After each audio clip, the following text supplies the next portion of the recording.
Hello, class. My name is Pauline Gregory. The special occasion speech I'm about to present is a tribute to President Barack Obama.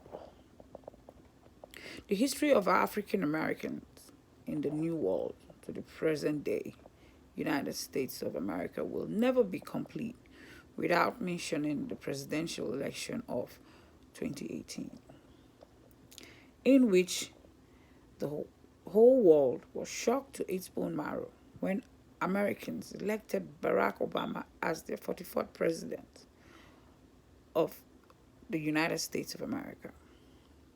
To put it in a historical context, the first biracial and African American to be elected as the leader of Western democracy, and more importantly, the leader of the free world.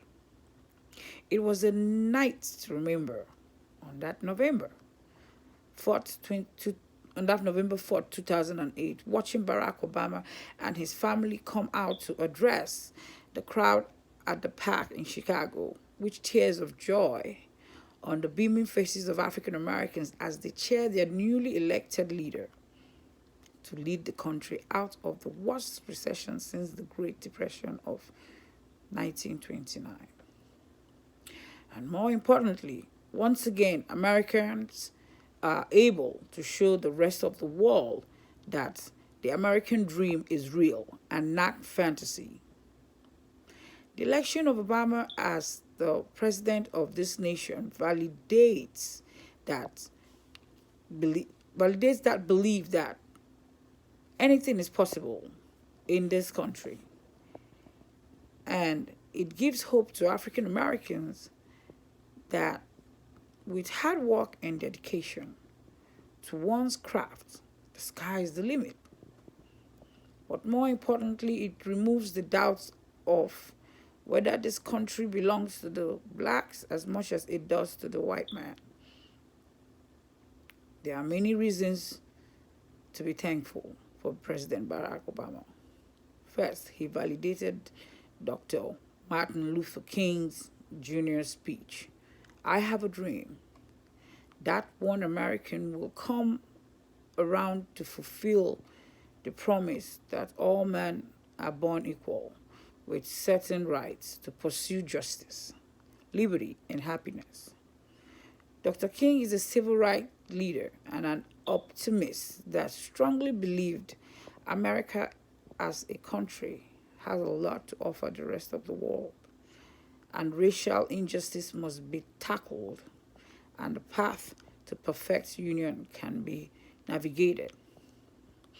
This is the reason why people like Reverend J.C. Jackson was seen weeping on that glorious night in Chicago when President-elect Barack Obama was addressing the joyous crowd. The tear on Reverend Jackson is a reminder of how far the African Americans have come in this country that enslaved blacks for more than 2 centuries and working on plantations on a free labor and being considered as a property that can be disposed of or transferred as part of writing wills to be given to children of white masters, and the endless cycle continued. The tears are also a reminder of thousands that died during the Middle Passage as they are thrown into the Atlantic Ocean with immunity for the sharks to feed on because, according to a white man, they are slaves. The tears is a journey back in time to the Jim Crow era South, with many blacks being lynched for no reason but for the color of their skin. It is the same reason many civil rights activists such as Dr. Martin Luther King Jr. was assassinated and many were brutally beaten, such as Congressman John Lewis was brutally beaten while marching on what was eventually known as Bloody Sunday in 1965 in Selma, Alabama. The tears are also a reminder of Rosa Parks' refusal to give up her seat inside the bus for a white man and would rather go to jail for the racial inequality that the South was known for in those days. There are so many reasons for that tears that the whole world was seeing live from their eyes of Reverend Jackson, and as a student of history myself, I could not help but cry on that fateful and joyous night, just as I am crying now while writing this speech. This is the effect of President Obama as a phenomenon that seems like a dream. Hence, it takes a while for many of us in America and the world as a whole that the son of a man from a remote village in Kenya will become the leader of the most powerful nation in the world. And as such, it will be an understatement to say that President Obama, being a president, brings nothing but hope against all odds.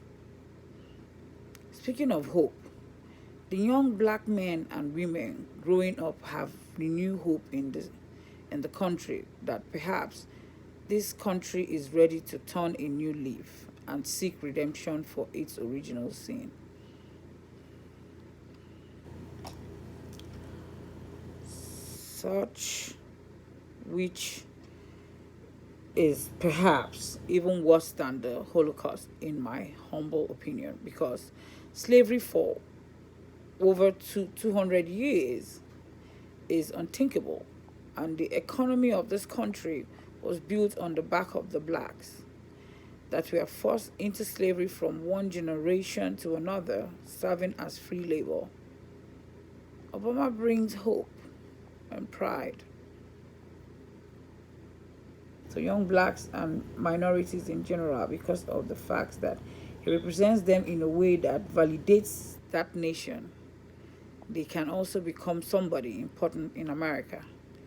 It is because of Obama that youth and children of minority backgrounds are able to walk tall and renew their commitments to their education with the same belief that with dint of hard work, the sky, the limit in America, because gone are those days that a black man will be judged by the color of his skin. But in today's America, a black man will be judged by content of his character.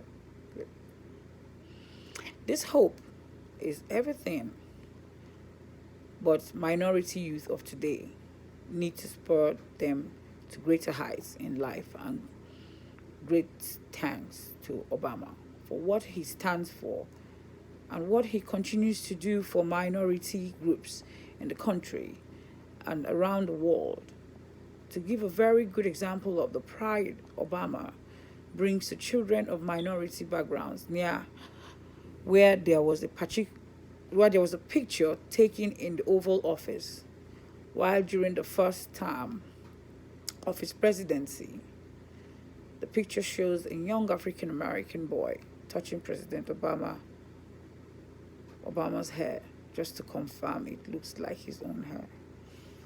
This was an iconic moment that generation to generation of minority groups will always look at and say with pride that this is what leadership is all about, making a profound impact in the lives of young ones across the country, according to the young African American boy father the boy had on. Thank you.